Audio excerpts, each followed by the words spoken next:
22장 요시야는 왕이 되었을 때 8살이었다.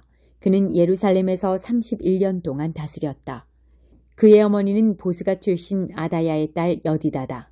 그는 하나님이 원하시는 모습으로 살았다.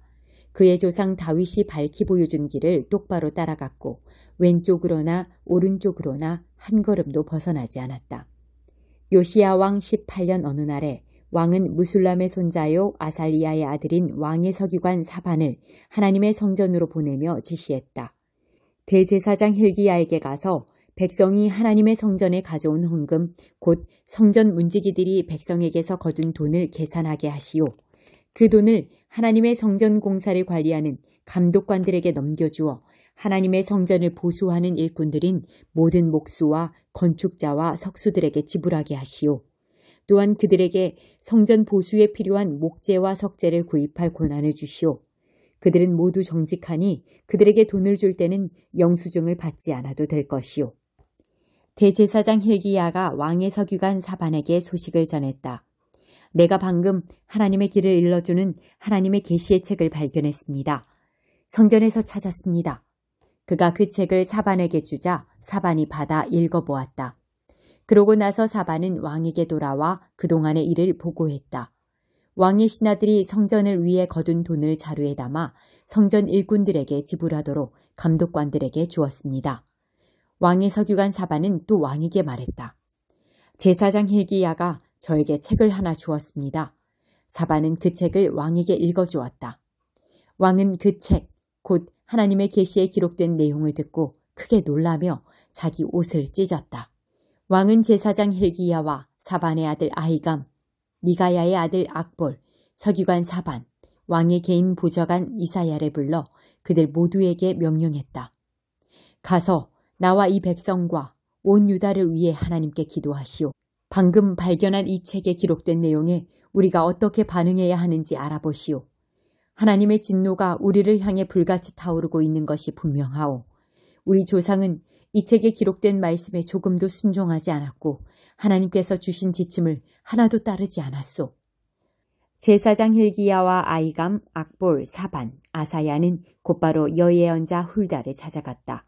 훌다는 하라스의 손자요 디과의 아들이요 왕궁 예복을 맡은 살룸의 아내로 예루살렘 둘째 구역에 살고 있었다. 그 5사람이 찾아가 그녀의 의견을 구했다. 훌다는 그들에게 이렇게 답했다. 하나님 이스라엘의 하나님의 말씀입니다. 너희를 이곳으로 보낸 사람에게 전하여라. 내가 이곳과 이 백성에게 심판의 재앙을 내릴 것이다. 유다 왕이 읽은 그 책에 기록된 모든 말씀이 그대로 이루어질 것이다. 그들이 나를 버리고 다른 신들을 가까이 했고 신상을 만들고 팔아 나를 더없이 노하게 했기 때문이다. 내 진노가 이곳을 향해 뜨겁게 타오르고 있으니 아무도 그 불을 끌 수 없을 것이다. 또 유다 왕이 하나님의 인도하심을 구했으니 왕께 전하십시오. 왕이 책에서 읽은 내용에 대한 하나님의 말씀입니다. 내가 이곳과 이 백성에게 심판의 재앙을 내리겠다고 한 말을 네가 진심으로 받아들이고 겸손하게 회개하며 크게 놀라 옷을 찢고 내 앞에서 울었으니 내가 너를 진심으로 대하겠다. 하나님의 말씀이다. 내가 너를 돌볼 것이다. 너는 평안히 죽어서 묻힐 것이다. 내가 이곳에 내릴 재앙을 너는 보지 못할 것이다. 그들이 훌다의 메시지를 가지고 왕에게 돌아갔다. 4장 믿음으로 약속을 받아들일 때 그러므로 하나님 안에서 안식을 주겠다고 하신 그 약속이 우리를 이끌어서 그분이 세우신 목표로 데려가는 동안 우리 중에 자격을 잃는 사람이 없도록 조심하십시오. 우리가 받은 약속과 광야에 있던 그들이 받은 약속은 똑같은 것입니다. 그러나 그 약속이 그들에게 조금도 유익이 되지 못한 것은 그들이 그 약속을 믿음으로 받아들이지 않았기 때문입니다. 하지만 그 약속을 믿는 우리는 안식을 경험할 것입니다. 이것은 믿음 없이는 되지 않습니다. 하나님께서 하신 말씀을 기억하십시오. 나는 노하여 맹세하며 말했다. 그들은 가고자 하는 곳에 이르지 못하며 결코 안식하지 못할 것이다. 하나님께서는 창세전에 이미 하실 일을 다 마치셨음에도 이런 맹세를 하신 것입니다.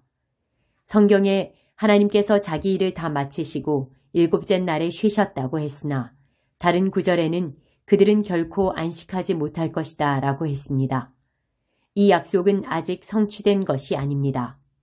먼저 들은 자들이 안식처에 들어가지 못한 것은 순종하지 않았기 때문입니다.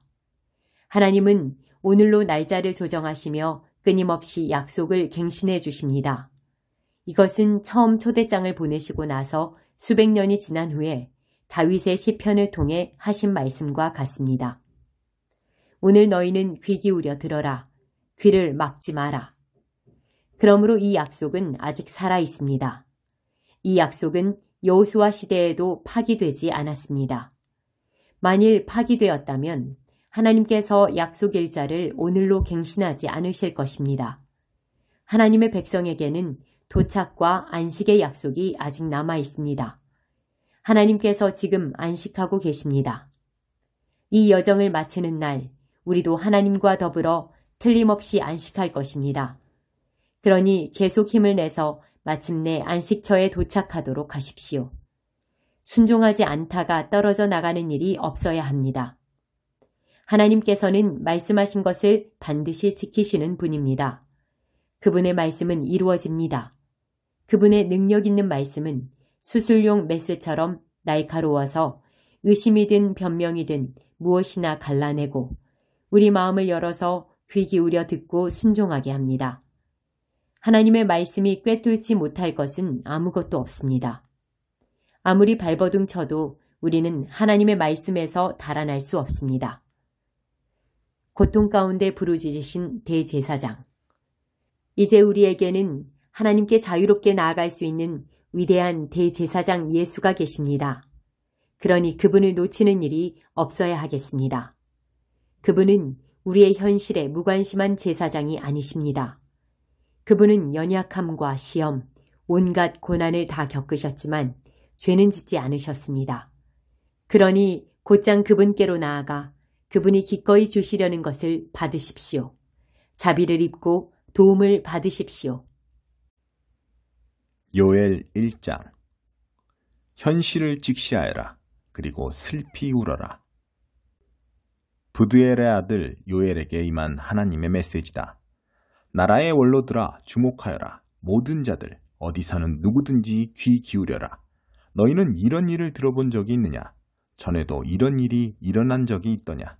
너희는 이것을 너희 자녀들에게 들려주고 자녀들은 또 그들의 자녀들에게 그 자녀들은 또 그들의 자녀들에게 이것을 들려주어 이 메시지가 사라져 없어지지 않게 하여라. 씹어대는 메뚜기 떼가 남긴 것을 뜯어대는 메뚜기 떼가 와서 다 먹어버렸다. 뜯어대는 메뚜기 떼가 남긴 것을 삼켜대는 메뚜기 떼가 와서 다 먹어버렸다. 삼켜대는 메뚜기 떼가 남긴 것을 우적대는 메뚜기 떼가 와서 다 먹어치워버렸다. 너희 취한 자들아 술에서 깨어나라. 현실을 직시하여라. 그리고 슬피 울어라. 이제 술은 다 떨어졌고 마시고 싶어도 남은 술이 없다. 내 나라가 침략당하고 있다. 술을 헤아릴 수 없고 누구도 당해내지 못하는 군대가 밀려 들어온다. 사자 이빨, 호랑이 송곳니를 가진 그 군대는 내 포도밭을 황폐케 하고 내 과수원을 벌거벗겼으며 온 나라를 쑥대밭으로 만들어 놓았다. 마치 달 표면처럼 황량하다. 약혼자를 잃고서 상복을 입은 젊은 처녀처럼 울어라. 곡식도 포도도 없어 하나님의 성소에서 예배가 중단되었다. 제사장들이 쩔쩔매고 하나님의 사역자들이 어쩔 줄 몰라한다. 밭이 메말랐고 땅이 애곡한다. 밀밭도 죽었고 포도밭도 말라붙었다. 올리브 기름도 구할 수 없다. 땅 파는 농부들아 절망하여라. 포도 재배자들아 가슴을 쥐어뜯어라. 밀과 보리가 사라진 것을 슬퍼하여라. 작물들이 다 죽었다. 포도밭이 말라버렸고 무화과 나무도 시들어버렸다. 석류도 대추여자도 사과나무도 다 말라 죽었다. 그리고 사람들의 마음속에 있던 기쁨도 마르고 시들어버렸다. 쥐죽은 듯 고요한 예배처. 너희 제사장들아 예복을 입고 함께 통곡하여라. 백성의 예배를 인도하는 너희들, 그들의 비탄도 인도하여라. 너희 내 하나님의 종들아 거친 베옷을 입고 밤을 지새워라. 예배하는 곳이 쥐죽은 듯 고요하다. 봉헌도 없고 기도도 없고 아무것도 없다. 거룩한 금식을 선포하여라. 특별 집회를 소집하여라. 지도자들을 다 불러 모아라. 이 땅의 백성들을 다 모아라. 그들로 하나님의 성소에 들어와 하나님께 간절히 기도하게 하여라. 그날이 왔다. 재앙의 날이다. 하나님의 심판날이 이르렀다. 강하신 하나님께서 임하셨다. 실로 큰일이 닥쳤다. 식탁 위에 놓이던 음식은 그저 옛 이야기며 하나님의 성소에 흐르던 기쁨과 노래도 옛 이야기가 되었다. 밭의 씨들이 다 말라 죽고 창고가 텅텅 비어 폐가가 되었다. 곡식 저장고들도 빈 채 버려졌다. 작물이 모두 죽었으니 그런 건물은 이제 필요가 없다. 농장의 동물들도 신음한다. 오, 그들의 비참한 신음소리. 가축들이 먹을 것을 찾지 못해 떼지어 이리저리 헤매고 다닌다. 양들도 먹을 것이 없다. 하나님, 기도합니다. 주께 부르짖습니다. 들판이 타들어가고 나라 전체가 먼지구덩이로 변해갑니다. 숲과 초원도 걷잡을 수 없이 불타고 있습니다. 목말라 죽어가는 들짐승들, 마실 것을 찾아 주를 바라봅니다. 샘과 시냇물이 다 말라버렸고 나라 전체가 바싹 타들어갑니다. 140편 다윗의 시. 하나님, 악이 득세하는 이곳에서 나를 구하소서. 사악한 자들에게서 나를 보호하소서. 저들은 죄로 이어지는 길만 끊임없이 생각해내고 전쟁놀이만 도모하며 세월을 보냅니다. 신랄한 말로 남을 미워하고 상처 입히며 사람을 불구로 만들고 죽이는 독소를 쏟아냅니다. 하나님, 이 악인들의 손아귀에서 나를 지키소서. 사악한 자들에게서 나를 보호하소서. 제 잘난 맛에 도취된 자들, 나를 쓰러뜨리기로 작정하고 방법을 모의합니다. 악한들이 나를 잡으려 덫을 만들고 내게 죄를 씌우려 안간힘을 씁니다. 내가 주께 기도했습니다. 하나님, 주는 나의 하나님이십니다. 하나님, 귀를 기울이소서. 자비를 베푸소서. 강한 구원자이신 나의 주 하나님, 싸움이 벌어질 때 나를 보호하소서. 하나님, 악인들이 멋대로 하지 못하게 막으소서. 저들에게 한치의 틈도 주지 마소서. 나를 에워싼 말썽꾼들, 저들의 독설이 저들을 삼키게 하소서. 저들 위에 지옥불을 쌓아 올리시고 저들을 빙하에 갈라진 틈에 산채로 묻으소서.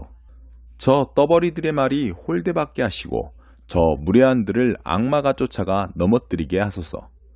나는 압니다. 주 하나님이 피해자의 편에 서시고 불쌍한 이들의 권리에 관심을 두고 계심을. 의인들이 주께 마음 깊이 감사하고 선인들이 주님 앞에서 안전하리라는 것을. 141편 다윗의 시. 하나님, 가까이 오소서. 이리 오소서. 주님의 귀 활짝 여셔서 내 소리를 들어주소서. 내 기도를 주께 피어오르는 향으로 여겨주소서. 들어올린 두 손은 나의 저녁 기도입니다. 하나님, 내 입에 파수꾼을 세우시고 내 입술문에 보초를 세우소서. 악은 꿈도 꾸지 않게 하시고 생각 없이 악한 무리와 어울리지 않게 하소서. 못된 짓만 골라서 하는 저들이 가머니설로 나를 꿰지 못하게 하소서. 의로운 이가 나를 바로잡게 하시고 친절한 사람이 나를 꾸짖게 하소서. 죄가 내 머리에 기름 붓지 못하게 하소서. 내가 저들의 악행을 고발하며 주께 힘껏 기도합니다. 오, 저들의 우두머리들이 높은 암벽에서 떠밀려 죄값을 치르게 하소서. 큰 망치에 맞아 가루가 되어버린 바위처럼 저들의 뼈가 지옥 입구에 흩어지게 하소서. 그러나 사랑하는 주 하나님, 나는 오직 주님만을 바라봅니다. 죽기 살기로 주께 달려왔으니 나를 보살펴 주소서. 저들의 흉계에서 나를 지키소서. 저들의 악한 속임수에서 나를 보호하소서. 악인들은 고꾸라지게 하시고 나는 상처 하나 없이 지나가게 하소서.